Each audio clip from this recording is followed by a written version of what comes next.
la restauration était une promesse que notre Dieu nous avait faite. C'était dans son programme.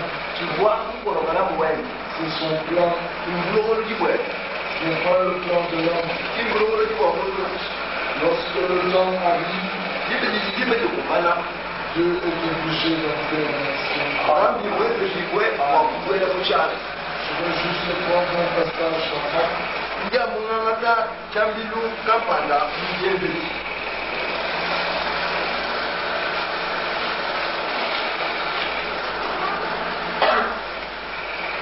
Actes au chapitre 7.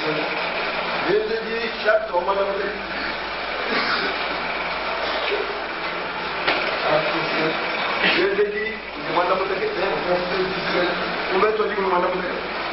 Le temps approchait. Il devait s'accomplir la promesse de Dieu. La promesse que Dieu avait faite à Abraham.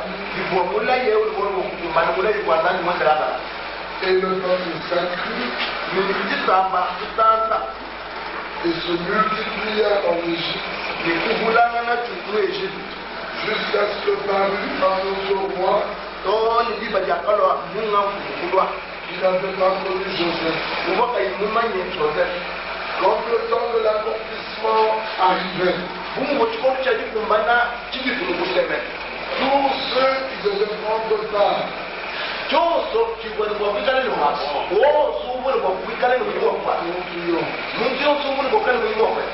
dans ce que Dieu devait faire, commençaient à prendre place. Les opposants venaient et ceux que Dieu devait utiliser venaient. Ils pouvaient naître dans la même maison.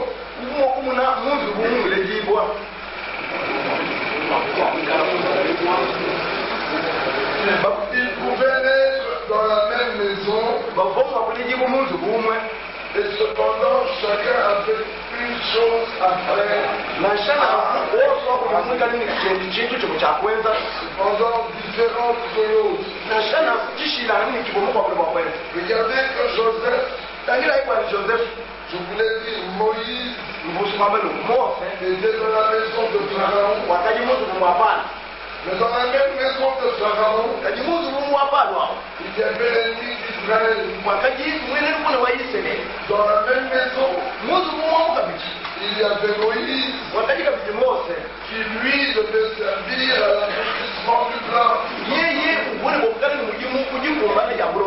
Lorsque le temps arrive, ça ne dépend plus de vous.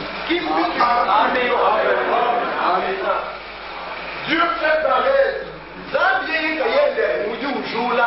les semences qu'il avait préparées.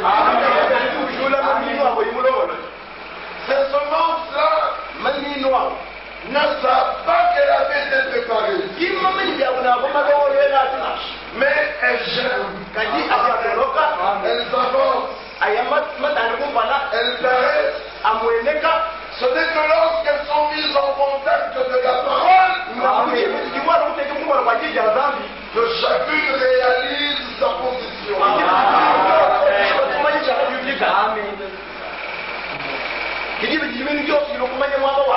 Amen.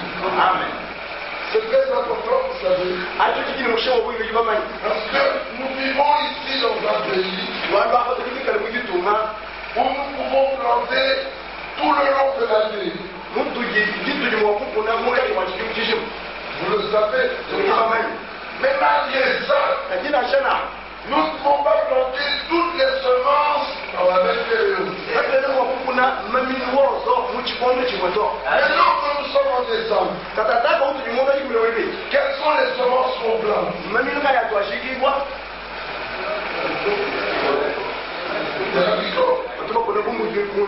y a 2-3 mois. Quelles étaient les semences qu'on plantait?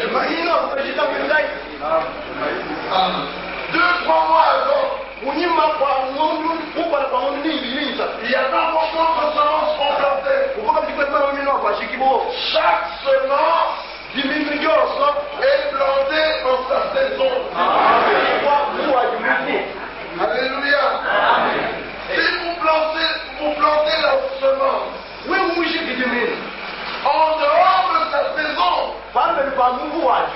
Elle peut lever.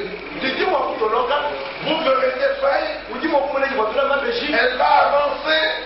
Mais vous attendrez le fruit. Et le fruit ne viendra jamais. Dans le plan de Dieu, vous êtes le champ de Dieu. Il y avait des semences pour Laodicée. Mais il y avait aussi des semences pour Sardes. Il y avait des semences pour Thyatire. Il y a eu des semences pour le temps de Moïse. Il y a eu des semences pour le temps de Noé.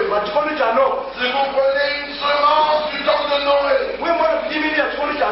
et vous l'amenez ici, cette semence-là, elle ne lèvera pas. Si vous prenez une semence de Laodicée,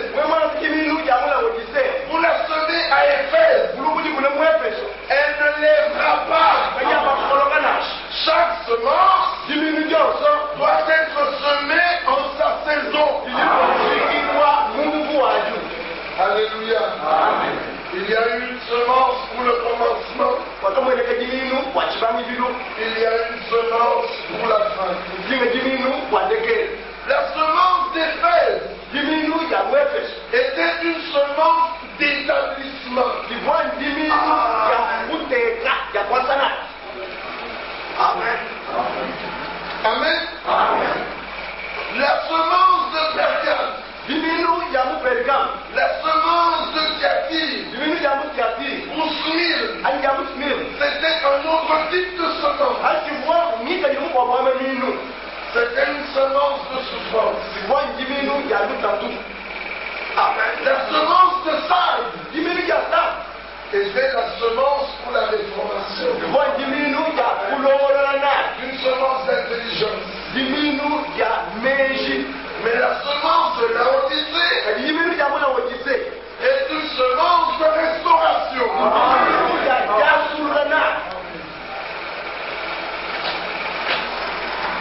C'est une semence de rétablissement.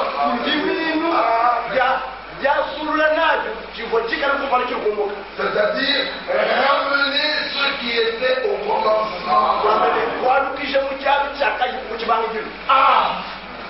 Il est bon que nous saisissions la chose. Parce qu'on a entendu parler d'Esdras. Il vivait dans une période de restauration. C'était une semence de restauration pour Israël. Mais il y avait eu un prophète. Il y avait eu un prophète du nom d'Agé. Agé a donné son message. Mais il y avait aussi un autre prophète, Zacharie. Il y a des hommes qui nous disent que Dieu n'envoie qu'un prophète en une période. Ils n'ont jamais lu la Bible. Amen. Amen. Amen. Agé et Zacharie vivaient en même temps. Alléluia. Amen. Du temps de Daniel le prophète. Daniel était prophète à Babylone. Près du roi Nebuchadnezzar. En même temps, Jérémie était prophète parmi ceux qui étaient restés en Israël. Dans la même période, Ézéchiel était prophète parmi les captifs qui étaient au bord du fleuve Kébar. Dieu fait comme il veut. Disons-nous qu'il n'y a pas de prophète aujourd'hui.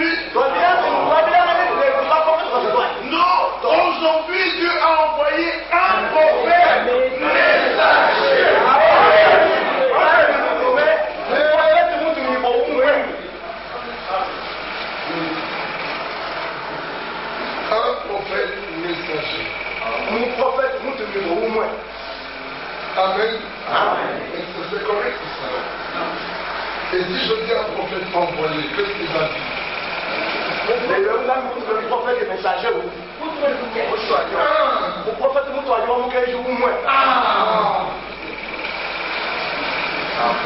il faut faire attention. Parce que maintenant nous sommes en train d'enseigner. Dans cet âge, Dieu a envoyé un prophète messager. Amen. Mais le prophète messager a dit l'église épouse a un ministère.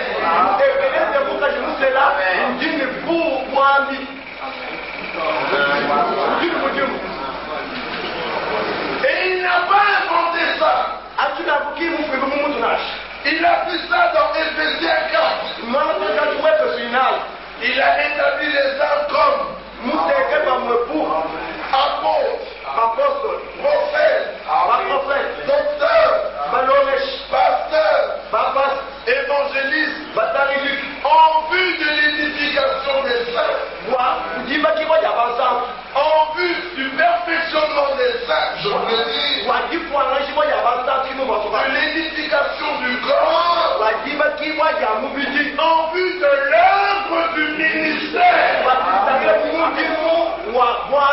Cela revient à dire que dans cet âge, dès qu'il est envoyé un prophète messager, il envoie encore des prophètes, des apôtres, des docteurs, des évangélistes et des pasteurs. On voit facilement les évangélistes.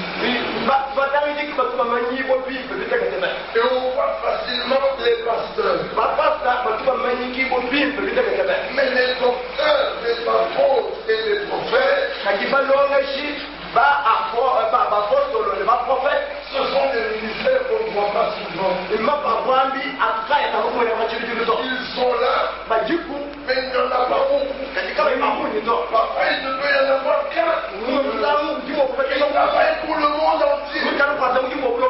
En ce temps-là, il y avait Agé le prophète. Il y avait Zacharie le prophète. Mais il y avait Ezra le docteur. Ce qu'on appelle scribe dans l'Ancien Testament, c'est ce qu'on appelle docteur dans le Nouveau Testament. Alors aujourd'hui, nous avons aussi un Ezra. Quand lui ouvre le livre pour lire, nous tous, chacun se tient à sa place pour apporter ce qu'on a reçu d'Ezra. Mais la particularité d'Ezra, c'est que bien qu'il ait entendu Agé, il a ouvert Moïse.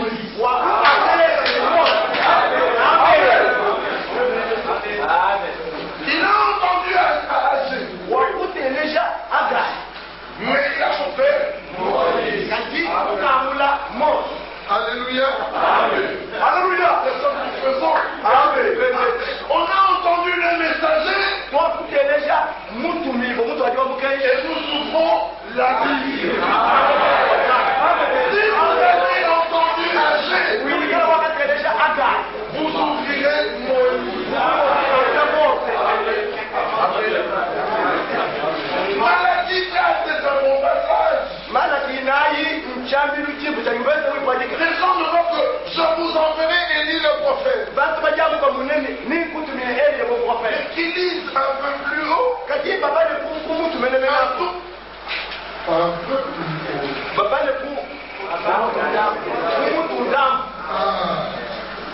Malachie 4. Alléluia.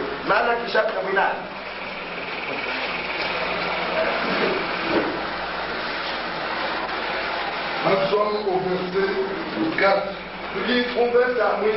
Souvenez-vous de la loi de Moïse. Mon serviteur, auquel j'ai prescrit en Horeb pour tout Israël, des préceptes et des ordonnances.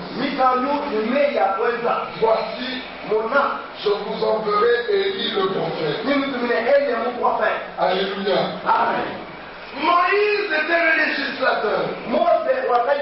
Il avait dit au peuple, si tu fais ceci, tu mourras. Mais quand Dieu a envoyé Élie, bien que le peuple s'était déjà détourné de la loi de Moïse, Élie a dit, revenez à l'Éternel votre Dieu, et il vous pardonnera. En rapport avec cet Élie, on nous dit d'abord, souvenez-vous de la loi de Moïse. Quand Élie vient, il doit nous ramener quelque part. Élie n'amène pas sa loi. Élie n'amène pas sa religion. Il doit nous ramener quelque part. C'est très important. C'est comme ça que quand le peuple est revenu, selon le message de Jérémie, l'heure était avancée, le peuple avait faim, le peuple avait tellement faim, au chapitre 2 d'Esdras, j'ai pas le temps de tout lire, mon frère a déjà bien parlé, au verset 61, beaucoup de gens se levèrent avec des ministères. Des ministères. Verset 61. Et parmi les sacrificateurs, vous pouvez voir au chapitre 2, on cite. Verset 36. Verset 40. Et dit, ils étaient nombreux.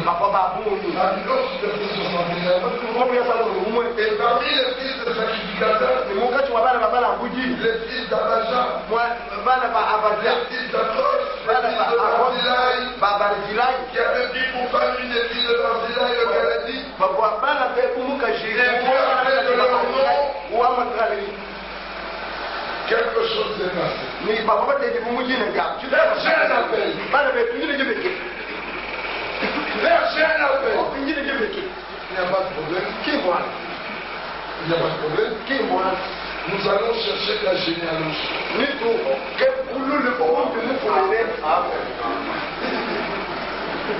J'ai un appel. La Bible dit, verset 62, ils cherchèrent leur titre généalogique.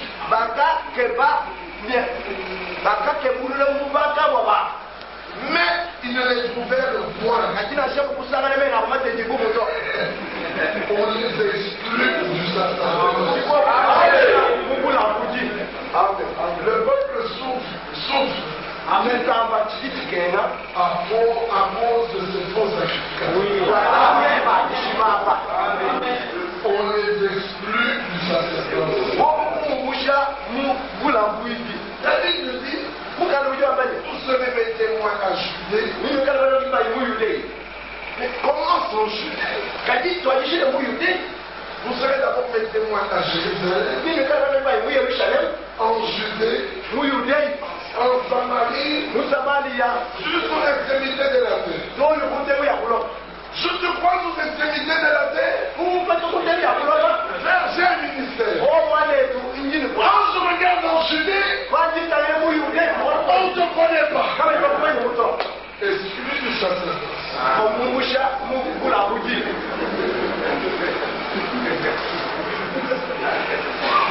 J'ai un appel, frère.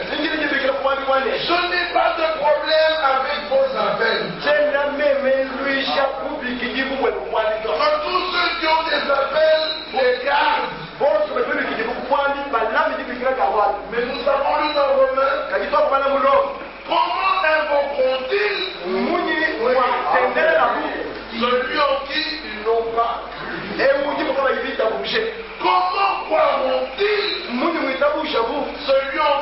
n'ont pas entendu parler. Comment en entendons-ils parler s'il n'y a personne qui prêche? Comment aurait-il des prédicateurs s'ils ne sont pas envoyés? Il n'a pas été dit s'ils ne sont pas appelés. Très cher l'appel. Merci beaucoup. Il n'y a pas de problème. Car celui qui est envoyé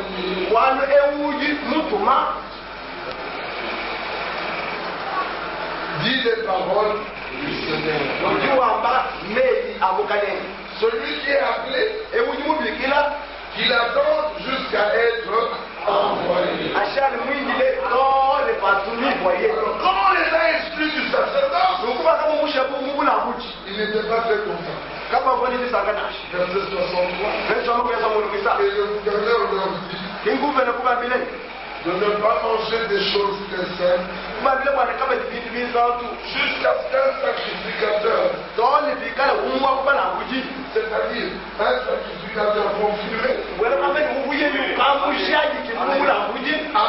Amen, qu'il ait consulté l'urine et le thummim. Voici l'urine et le thummim. Lumière et perfection.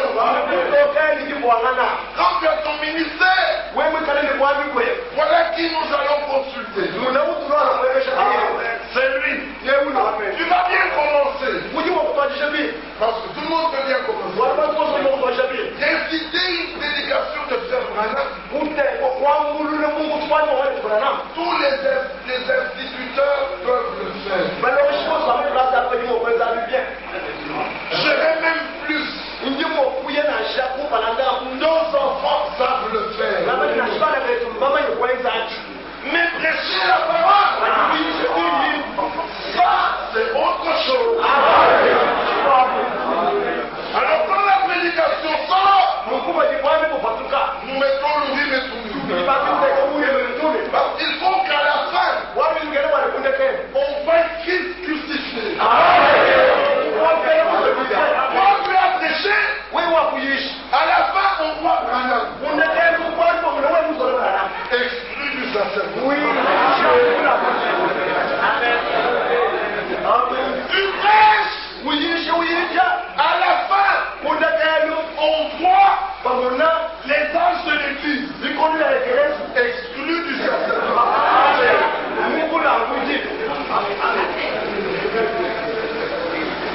Amen. Ce que vous appelez les âges de l'église, William Branham a appelé ça la révélation de Jésus-Christ. Vous voyez les âges, William Branham voit Jésus-Christ. Qui a bien vu? Toi ou lui? Si c'est lui, exclu du sacerdoce. Amen. Tu prends l'écriture. Démonstration sous démonstration. Tu termines. On voit comment boire.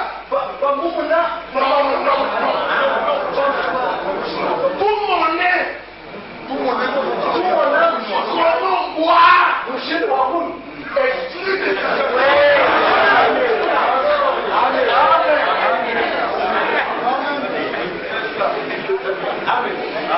ça c'est oui et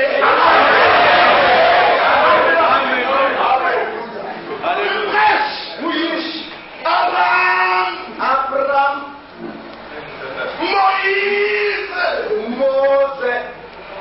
David, Salomon. Tu termines, on voit comment épouser plusieurs femmes.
a élevé lui-même Esdras.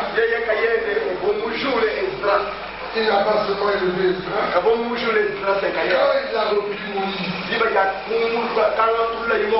il a appelé Josué. Et il dit un jour à Josué, en Josué au chapitre 3, il dit au verset 7, l'Éternel dit à Josué, aujourd'hui, je commencerai à t'élever aux yeux de tout Israël, afin qu'ils sachent que je serai avec toi, comme j'ai été avec Moïse. Qui a élevé Josué? Mais c'est le Seigneur. Alléluia. Amen. Il est important qu'on réalise la chose. Au verset 2, au bout de 3 jours, les officiers parcoururent le camp et donnèrent cet ordre au peuple. Lorsque vous verrez l'arche de l'alliance de l'Éternel votre Dieu, porté par les sacrificateurs des Lévites, vous partirez du lieu où vous êtes et vous vous mettrez en marche après elle. Mais il y aura entre vous et elle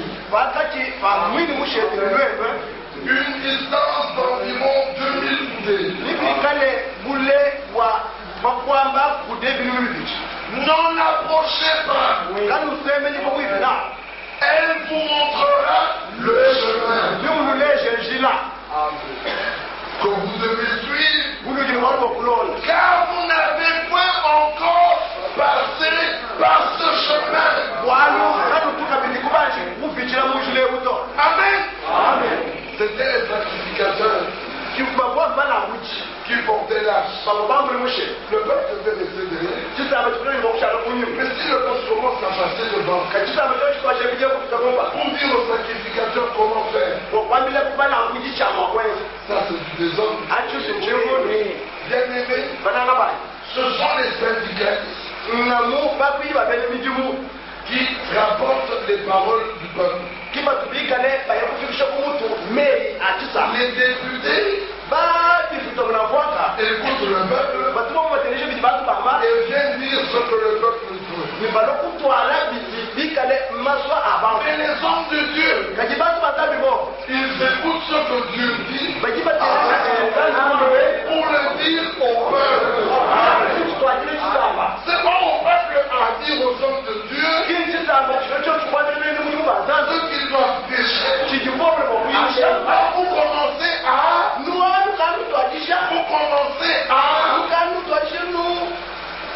mais il y a quelque chose qui ne va plus. Vous soyez déterrés. Vérifiez si ce qui est dit est dans l'écriture. Si ce n'est pas dans l'écriture, allez voir l'homme. Non, parlez à personne. Parlez avec lui. Seul à seul. Un jour, un frère est venu me dire, mais moi je ne fais que ce qui est dans la Bible. Je dis, c'est très bien. Oui, parce que j'avais dit à tel frère, pour le mariage, moi je ne fais pas d'amour de mariage. Ce n'est pas biblique. Je dis, oh, ce qui n'est pas biblique, c'est ce qui est contraire à l'écriture. Mais si ce n'est pas simplement écrit, ça ne veut pas dire nécessairement que ce n'est pas biblique. Je dis, mais alors, puisque c'est comme ça, pourquoi bien vu pour qu'on consacre ton mariage? Donne-moi un passage où il est dit que tu dois venir devant tout le monde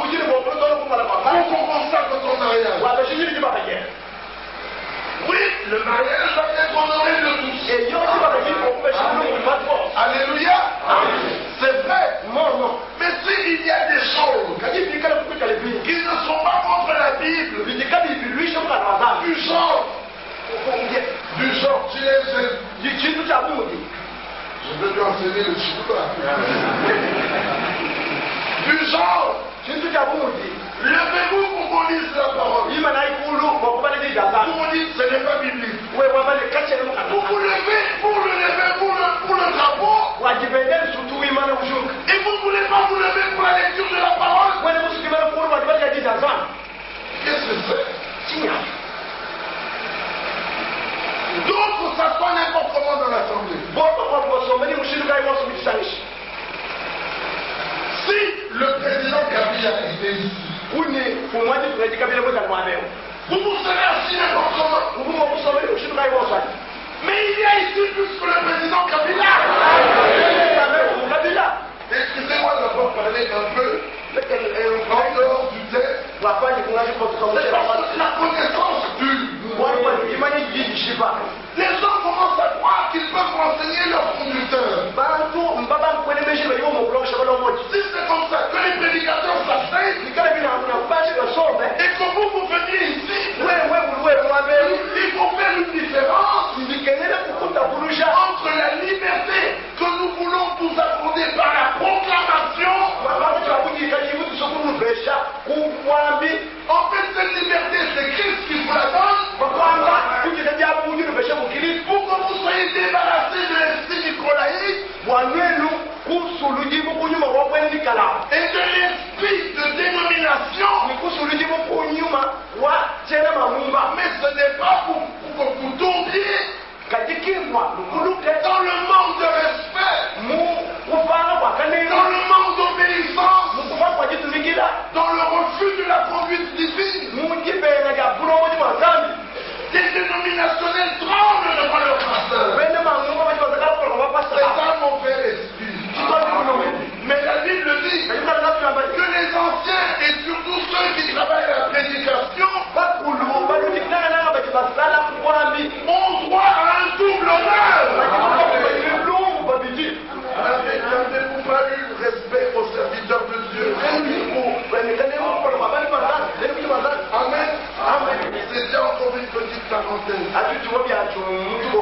Parce que nous voulons que Dieu nous aide à tout point de vue. Parce que nous avons vu qu'il y a eu beaucoup de choses qui ont été produites par ceux qui n'étaient pas appelés au ministère. Et d'autres se sont laissés entraîner aussi. Il a été dit dans le livre de Jérémie, au chapitre 23,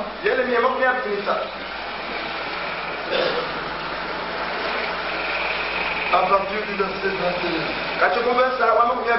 Je n'ai pas envoyé ce prophète. Et ils ont couru. Je leur ai pas parlé. Et ils ont prophétisé. Ils avaient assisté à mon conseil. Ils auraient dû faire entendre mes paroles à mon peuple et les faire revenir de leur mauvaise voie. Amen. Amen. Verset 26. Commençons même au verset 25. J'ai entendu ce que disent les prophètes qui prophétisent en mon nom. Le mensonge disant j'ai eu un songe. J'ai eu un songe. Dieu ne nous a pas demandé de prêcher les songes. Quand vous voyez des prédicateurs qui montent, quand j'étais en prière, Dieu m'a montré qu'ils essayent d'avoir l'autorité sur le peuple. Amen. William Branham l'a fait. Il avait un appel spécial. Jean Franck l'a fait. Il a un appel particulier. Toi et moi,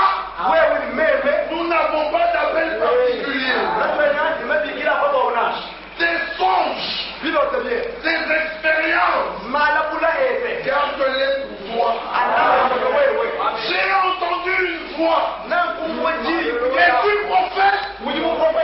Alléluia.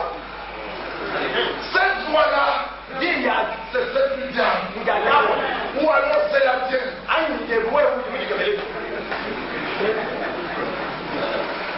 Autrefois, Dieu parlait aux hommes.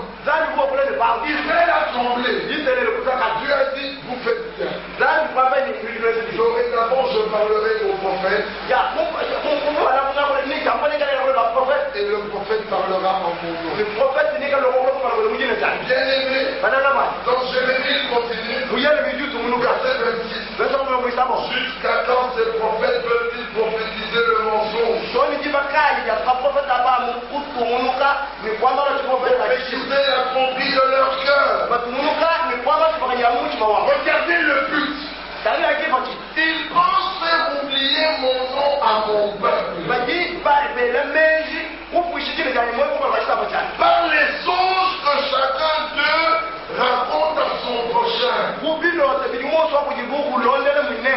Nous ne sommes pas contre les songes. Nous ne sommes pas contre les prophéties. Nous y croyons. Si c'est biblique. Et si c'est biblique, ton songe, garde-le. Pourquoi le racontes-tu aux gens? Écris-le sur un papier. Va voir les conducteurs. Ils seront en mesure de te dire peut-être si c'est du diable. Mais ils ne sauront pas te dire si c'est de Dieu. On attendra simplement pour voir l'accomplissement. Mais les hommes ne comprennent pas. Nebukadnezar a eu un son. Et il a appelé les astrologues, les sages, les devins, tous ces hommes. Il leur a dit, j'ai eu un songe. Maintenant je l'ai oublié. Racontez-le-moi et donnez-moi l'interprétation. Les hommes ont dit, oh, aucun homme sur la terre ne peut le faire. Dis-nous le songe. Vous avez entendu? Dis-nous le songe. Et nous t'en donnerons l'interprétation. Devin. Astrologue. Si réellement vous savez interpréter les songes, quand un homme veut te le raconter, dis-lui arrête. Ne dis rien. Dieu va te le montrer. Et il t'en donnera l'interprétation. Ils ont dit non. Personne. Nebukadnezar a dit, vous voulez que je vous raconte le songe ou que vous me trompiez? Alors je n'ai rien vous dit. Mais si vous ne donnez pas l'interprétation, doucement. Quand Daniel a entendu ça, il a dit, dis au roi qui nous donne quelque chose. Il a été prier Dieu. Dieu lui a montré le songe. Et il est venu donner l'interprétation au roi. Quand il n'y a pas de prophète dans le pays, le songe est clair. Prends ton enfant. Va en Égypte. Car Hérode veut le tuer. C'est clair. Quand Hérode est mort, Hérode est mort. Prends l'enfant et sa mère. Retourne en Israël. Mais va à Nazareth. Parce que son fils cherche à le tuer. Non, vous dormez. Vous levez le matin. Chérie, je vais aller en voyage missionnaire. Dieu m'a montré que je vais aller en voyage missionnaire. Comment? J'ai vu mes chaussures arrangées pour devant la porte. Avec la valise à côté. J'ai appris que je dois aller en voyage. Astrologue.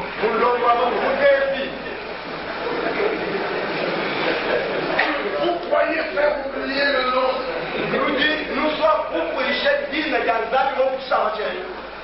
L'écriture continue. Que le verset 28.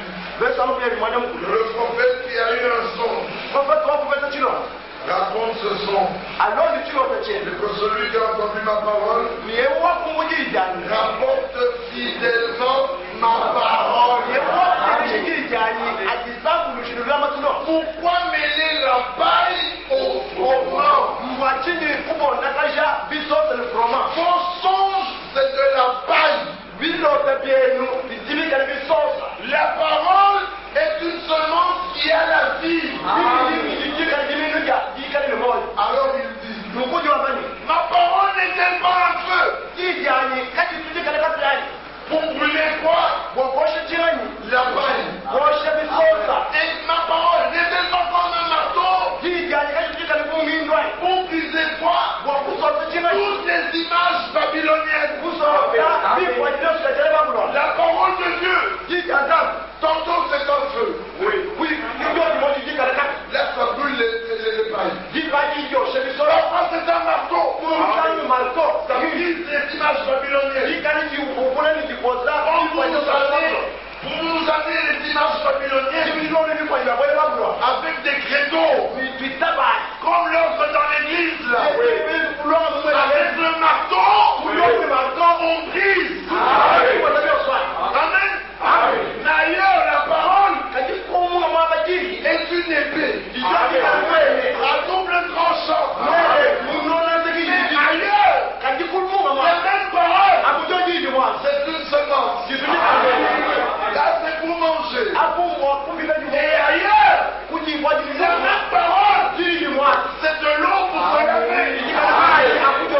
Est-ce que vous comprenez cela? Et ailleurs, la même parole, elle est esprit et vie. Quand vous laissez la parole à sa place, elle fait son travail. Alors le peuple se réjouit. Et le peuple dit, merci Seigneur. Mais si on lui apporte Christ, vous venez avec n'importe quoi. Vous dites, voilà, je vais vous prophétiser. Michée 2. Alléluia. Oui. Mika chapter 8. Michée 2. Mika chapter 8. Vous y êtes? Donc, comme Mika chapter 8. Lisez avec moi. Voilà, il y a. Écoutez attentivement. Déjà, il est meilleur. Nous sommes au verset 11. Tu dis combien de temps? Si un homme court après le vent, et débite des mensonges, je vais te prophétiser sur le vin, sur les poissons forts. La Bible dit, ce sera pour ce peuple un prophète. Mais la Bible dit, il débite des mensonges. Et il court après le vent. L'un devra dire, vous ne pouvez pas voir. Vous, si vous avez vu, ici on bosse, ne buvez pas. Il débite des mensonges. Il court après le vent. Mais un autre vient. Vous pouvez boire. La Bible n'a pas interdit de boire. Il débite des mensonges.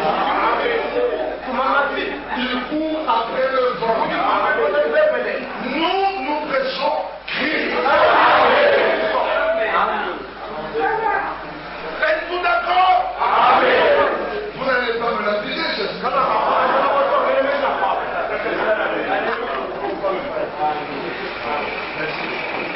Comment cherchons-nous? Rencontrer Christ. Comme j'ai besoin de vous, alors je voudrais que vous soyez prêts. Pourquoi? Mais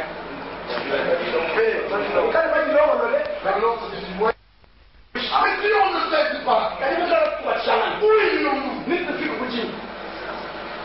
C'est le détail, c'est la mort. Nous ne soutiendrons pas le mensonge. Bien aimé, nous n'avons pas un groupe ici. Non,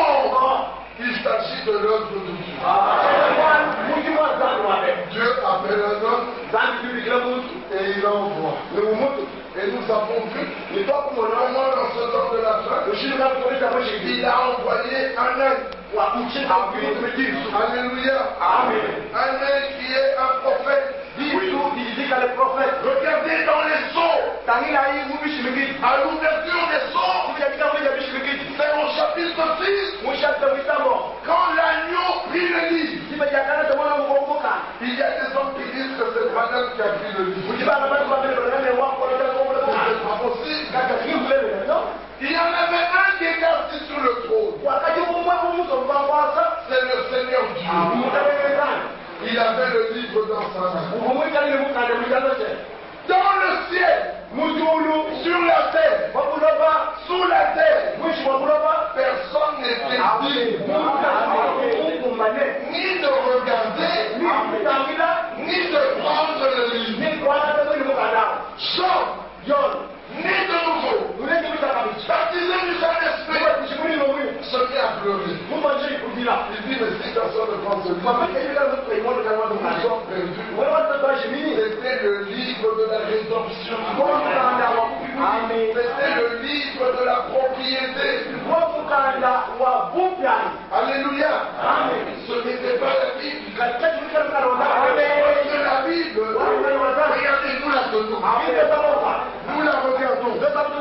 Mais ce livre-là, nul n'était digne ni de le regarder, ni de le tenir.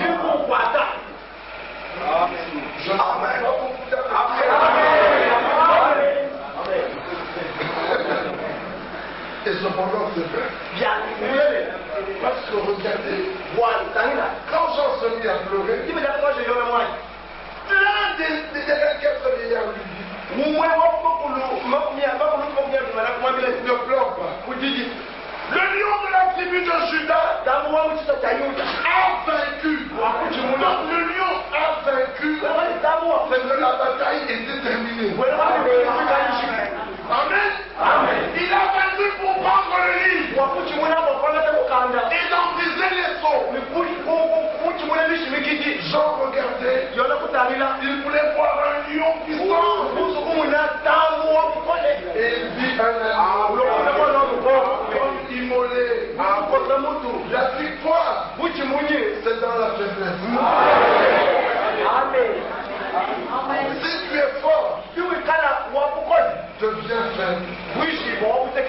Alors Dieu t'aidera. L'agneau. Et regardez ce qui est dit à l'agneau.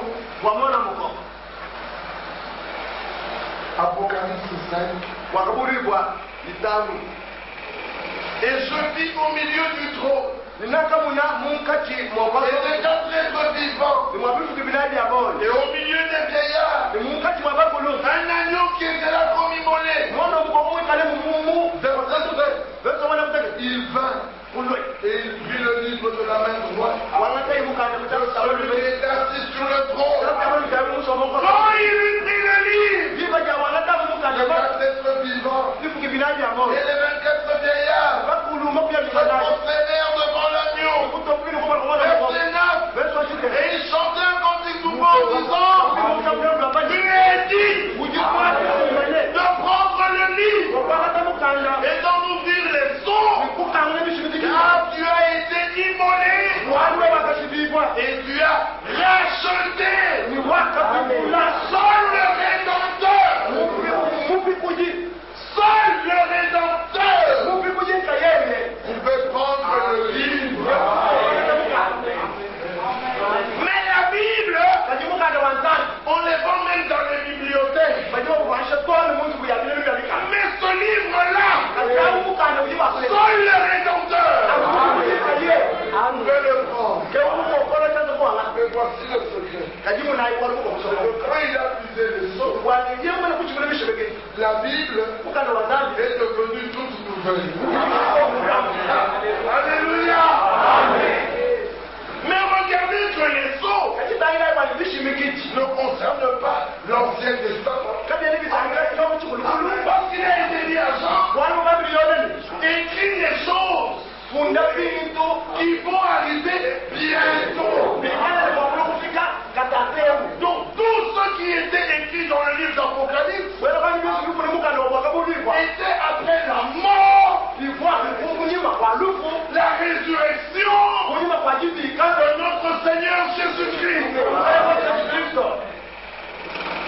concernait pas le passé.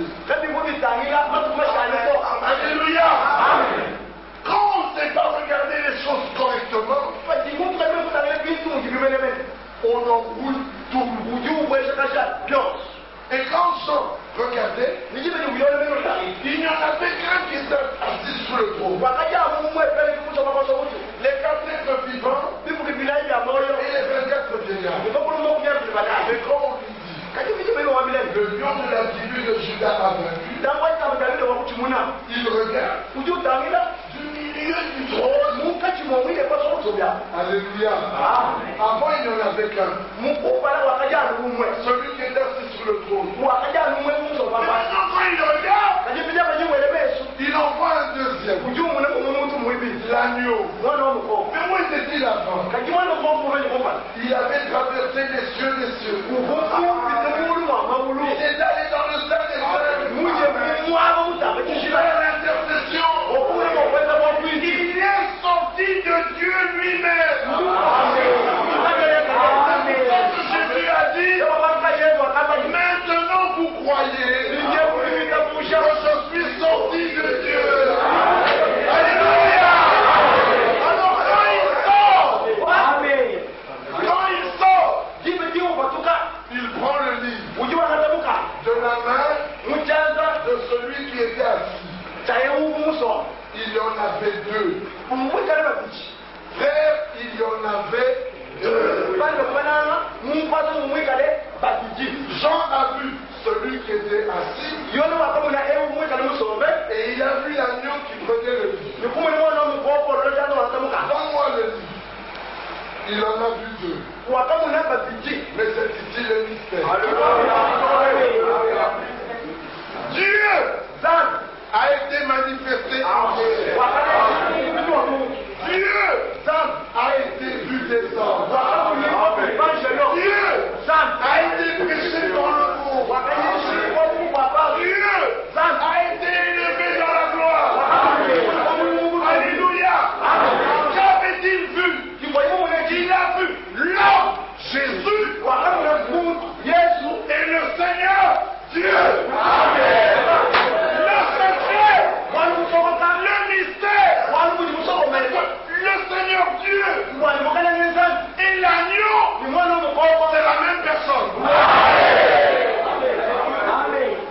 Nous ne savons pas les choses, mais nous le croyons. Alléluia. C'est merveilleux. Dieu a tant aimé le monde. N'en voyez pas un. Voyez deux. Et ces deux attributs du seul Dieu. Alléluia. Deux attributs du seul Dieu. Dieu a fait un plan. C'est pour accomplir son plan. S'il était resté dans la gloire, dans l'éternité, rien n'aurait été possible. Alors il est sorti de l'éternité. Et la Bible commence. Au commencement était la parole. Quand il a fait cela, il a commencé à travailler et il a commencé à déployer tous ses attributs. Alors Dieu fit une chose merveilleuse. Il dit, Genèse 1:28, faisons l'homme à notre image. Est-ce que c'est correct? Non. Amen. Faisons l'homme à notre image. Et Dieu créa l'homme à son image. Cet homme était esprit. Il était en même temps homme et femme. Il a été placé dans un corps de chair. Et là, Dieu a séparé l'homme de la femme. Et l'homme a vu la femme. Et c'est l'homme qui a donné à la femme son nom de femme. Parce qu'elle a été tirée de l'envie. Et lorsque le temps de Dieu vint, il n'a pas fait Jésus à son image. Colossiens 1, le Fils est l'image.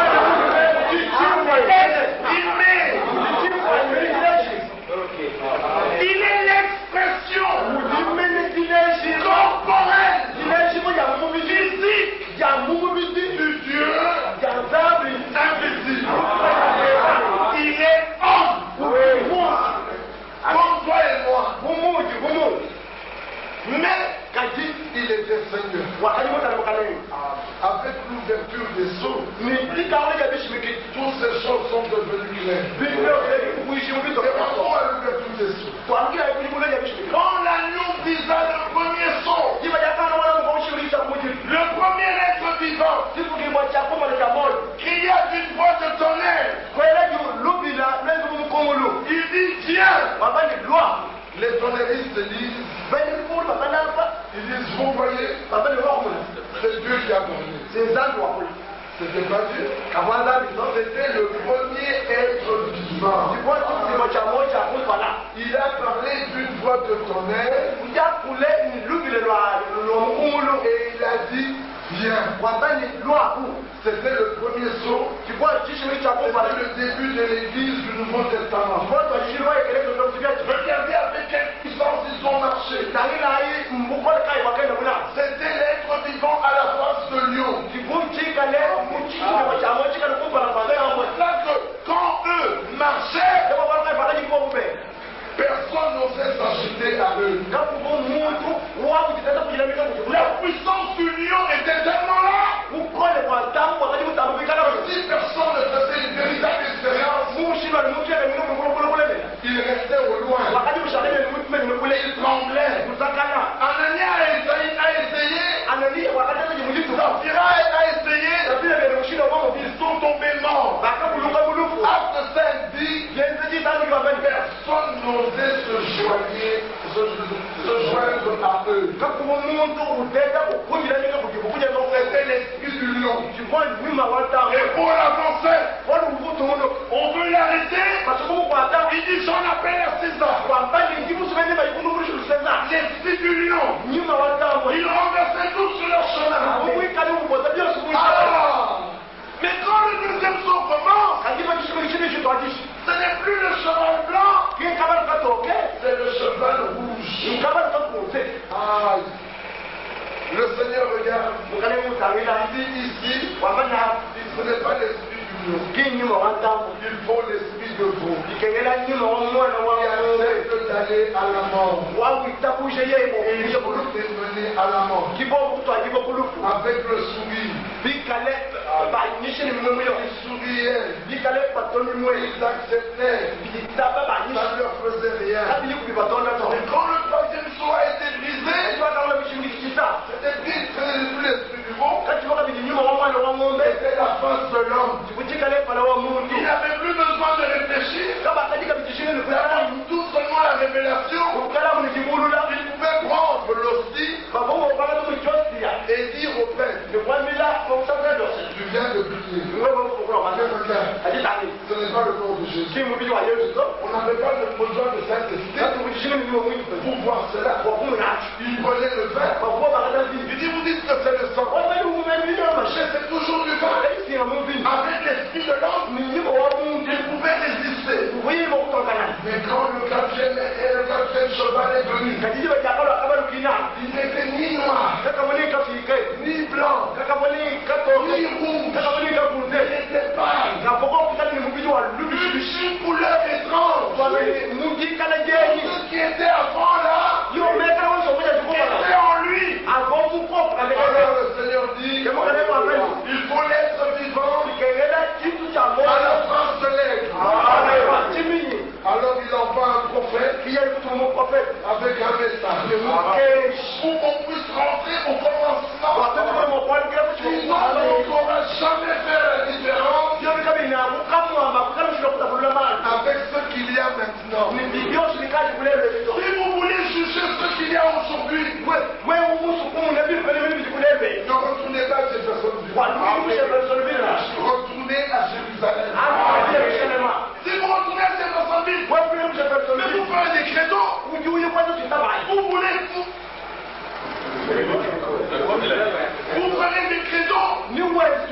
Vous vous mettez à imiter Ni uflezi kuitikisha. tout ce que vous voyez au palais de la main. Joso chuju mwakumu na Mungu na Vous mtabena. allez être des imitateurs d'hommes. Nisi kaji babitikisha baba. Dans cet âge, Mchikole. il faut retourner au commencement. Car Car il s'agit de la restauration.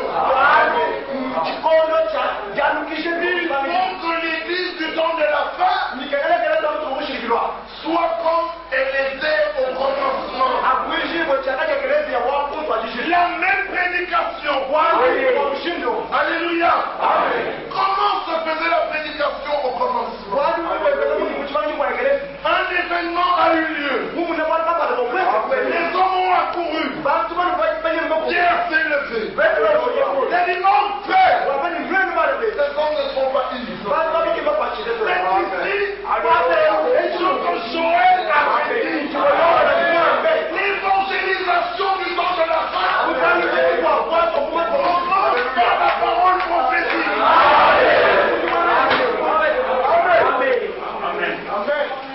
C'est pour ça que le messager du temps de la fin a apporté une prédication intitulée l'évangélisation du temps de la fin.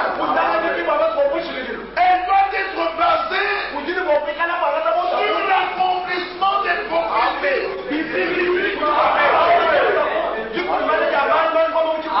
l'évangéliste, évangélise sur la base des prophéties bibliques. Tu es un pasteur, conduis le troupeau en rapport avec la parole prophétique. Tu es un docteur, enseigne en rapport avec la parole prophétique. Tu es un apôtre, pose les fondements en rapport avec la parole prophétique.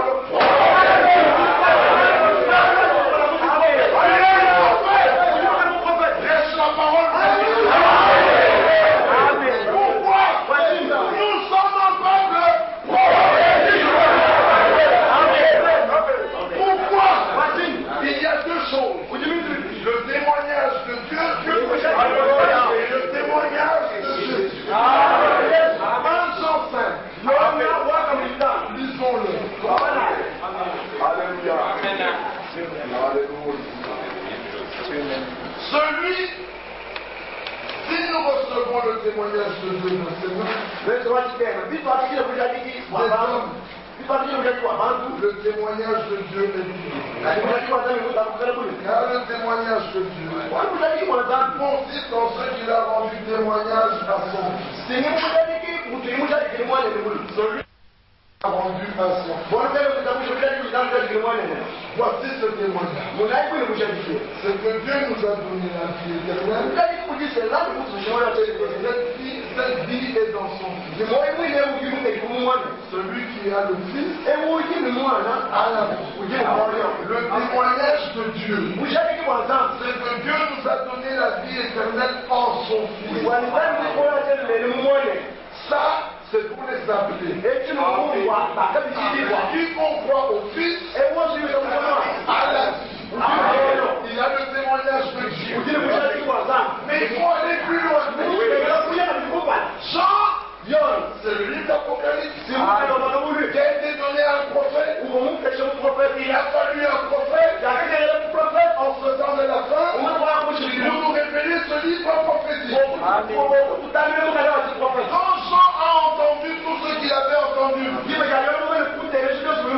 malgré l'Esprit de Dieu qui était sur lui, au verset 10, dans Jean 19, Apocalypse 19, je tombais à ses pieds pour l'adorer. Facile d'adorer un envoyé de Dieu. Vous pouvez avoir résisté en n'adorant pas Salah. Faites attention, vous pourrez adorer très fort. Vous pouvez éviter d'adorer très fort. Et vous vous mettez à adorer vos pasteurs. Faites attention. Ce danger est toujours là. Joelho para o mundo. Né de nouveau. Mulher de muita raiva. Apôtre, Muita coisa. prophète, Muita baptisé du Saint-Esprit. Le bien-aimé de Jésus. Ils tombent au pied de l'ange pour l'adorer. À cause de la grandeur de la révélation. Et il me dit, garde-toi de le faire. Je suis ton compagnon. De service. Et celui de tes frères. Qui ont le témoignage de Jésus. Adore Dieu. Car le témoignage de Jésus est l'esprit de la prophétie. Si on ne vous apporte pas la parole prophétique, vous ne recevez jamais l'esprit de la prophétie. Car l'esprit de la prophétie, c'est pas l'esprit qui prophétise. Non, c'est l'esprit qui conduit dans la parole prophétique. Alléluia. Et quand cet esprit vous conduit dans la parole prophétique, vous connaissez le temps dans lequel vous vivez. Regardez les hommes qui n'ont pas été conduits dans la parole prophétique. Ils vous diront, au temps du soir, la lumière paraîtra. Nous sommes au temps du soir. Le temps du soir est passé. Nous sommes en pleine nuit. Car, au milieu de la nuit, le ciel entendit, voici les fous. Alléluia. Ils sont restés en arrière. Le royaume des cieux est rempli d'hierges qui vont à la rencontre de l'époux. Tous compris leur langue. La langue, la parole prophétique, le message de l'heure. Tous avaient les langues. Et tous sont allés pour attendre l'époux. Bien-aimés, les vierges ne sont pas meilleures que les folles.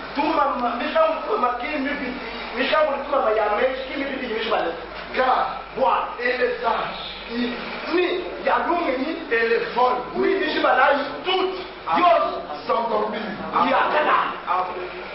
Vous essayez de petits réveils. Tu te rendormiras.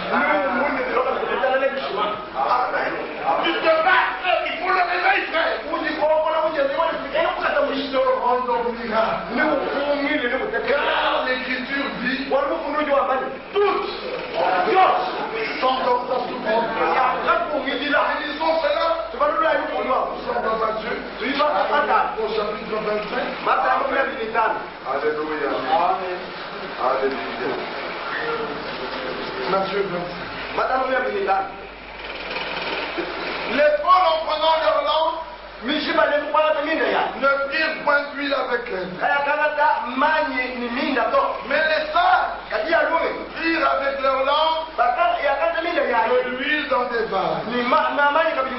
Comme les poux tardaient, toutes s'assoupirent et s'endormirent.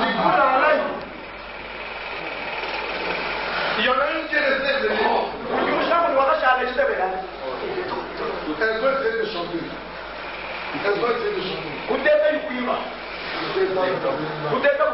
Ne dormons pas. Alléluia, alléluia, alléluia. Au bout de quelques minutes, toutes les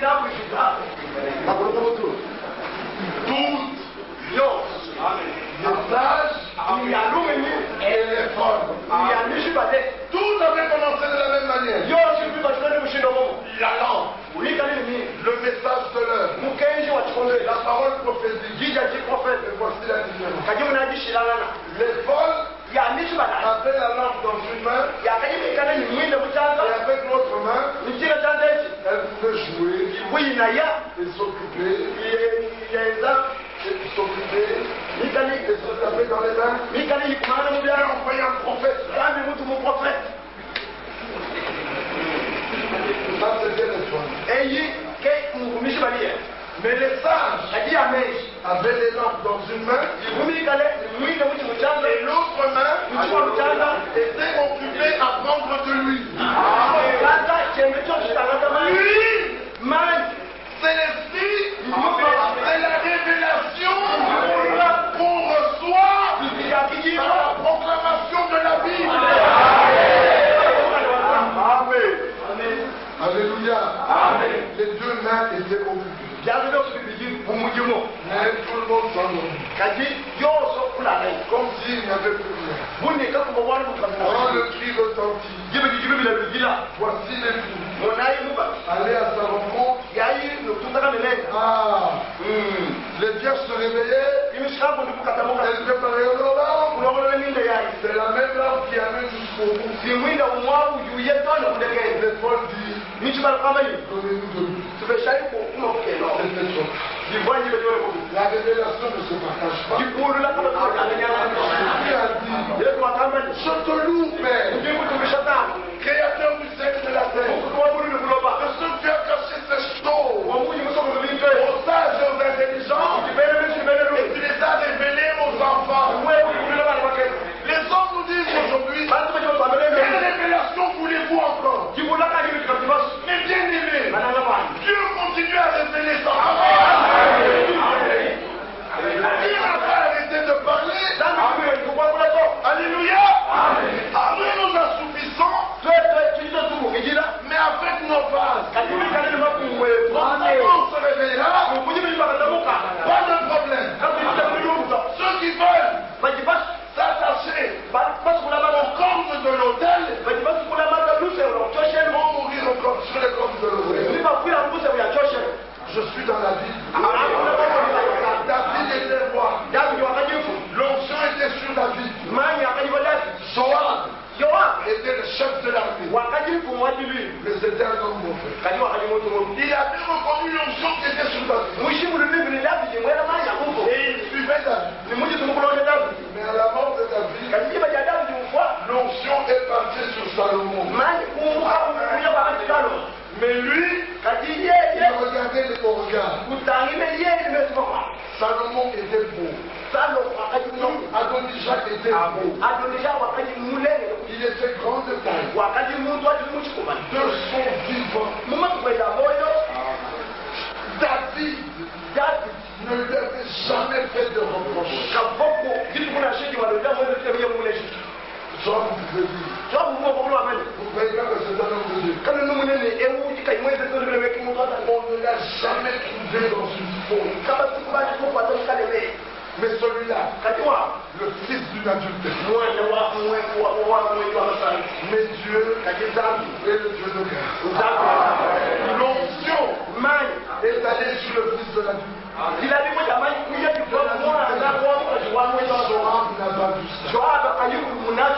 il a commencé à dire, Adonijah est roi. Adonijah est roi. Quand les paroles sont arrivées aux oreilles de David, il a fait venir Salomon. Il a oint Salomon comme roi. Quand Joab a entendu ça, il a eu peur. Et David dit à Salomon, tu connais le mal que Joab a. Il a répandu le sang en un temps de paix. Il a tué des hommes plus valeureux que lui. Ses cheveux blancs descendent en paix dans la tombe. Alors Salomon dit à Benazar, prends ton épée, va tuer Joab. Là c'était un temps de guerre. Alléluia. Quand Joab entend que Benazar vient, il va dans le temple, il monte sur l'autel, il s'accroche aux cordes de l'autel. Vous pouvez prendre la Bible, nous restons avec le message. Benazar est venu dire à Salomon, il s'accroche au message. Il s'accroche au message. Salomon lui dit, va, tue-le avec son message. Alléluia.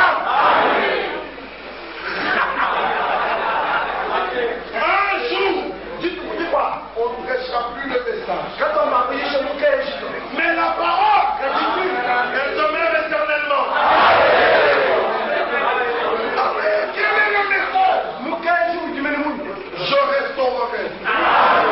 Quel est le message? Revenez à la vie.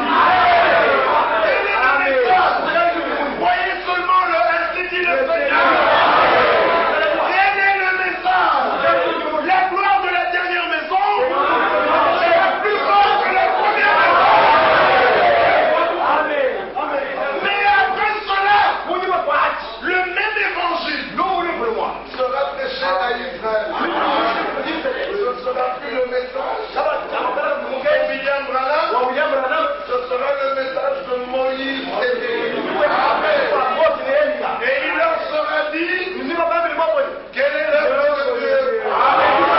Et alors, ils connaîtront Christ. Et au bout de 3 ans et demi de prédication, quelque chose de merveilleux arrivera. L'ange puissant descendra. Il mettra un pied sur la terre et un pied sur la mer.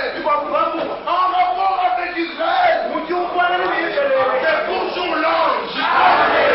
Nous avons entendu il y a 2 jours. J'envoie mon ange devant toi. Je mettrai mon nom en lui. Oui, il lui dit, je marcherai moi-même. Alors en 37, c'est lui qui le jour de la montagne, avec l'ange, reçut les oracles. Alors quand Moïse et Élie prêcheront, l'ange viendra. Un pied sur la terre, un pied sur la mer. Quand ils le regarderont, ils le reconnaîtront. Zacharie 12, ils pleureront sur lui. Comme on pleure sur un fils unique. Et ils lui diront, d'où viens-tu déçu dans la maison de ceux qui m'aimaient. Alléluia.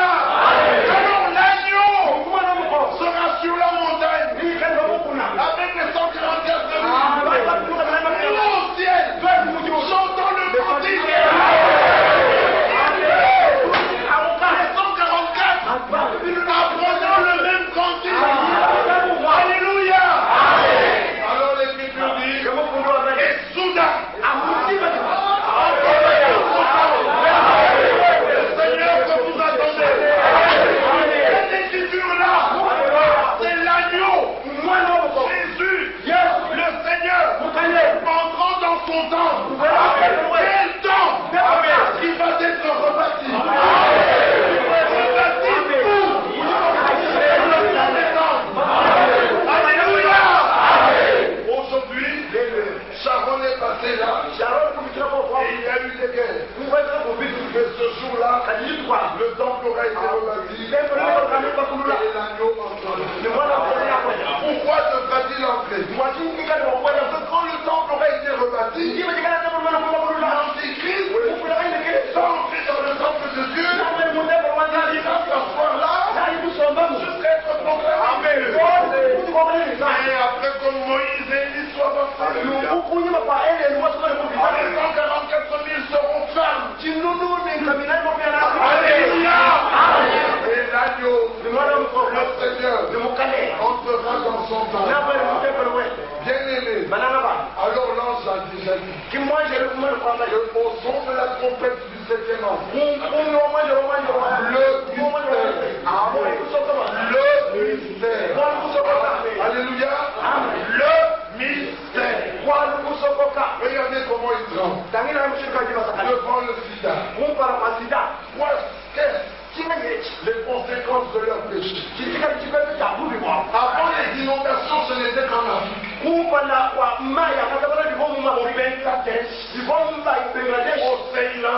Ceylan, aujourd'hui, eux, les maîtres de l'architecture. Ceux qui connaissent bien l'urbanisme.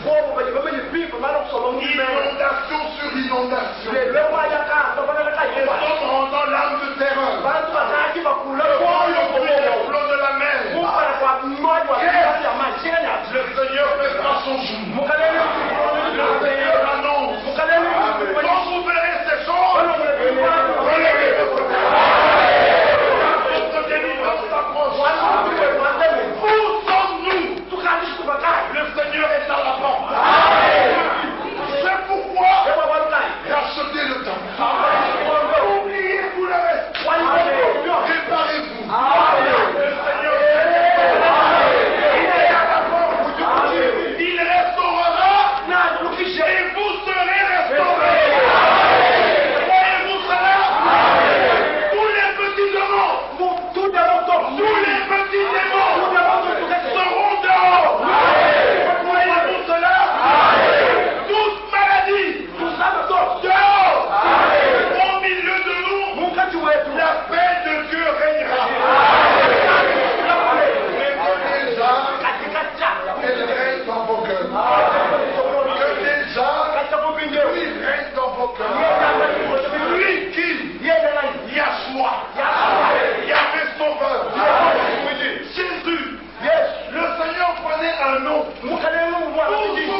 Frère Eric avait parlé de la bannière.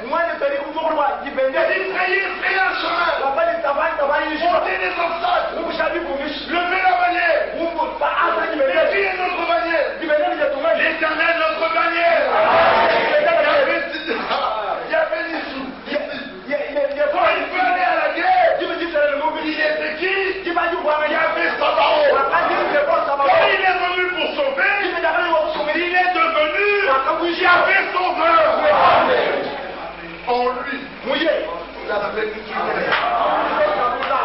Alors aujourd'hui, quand nous prions, tout ce que nous faisons, nous le faisons au nom de Jésus. Car quand nous invoquons le nom de Jésus, la plénitude divine est là.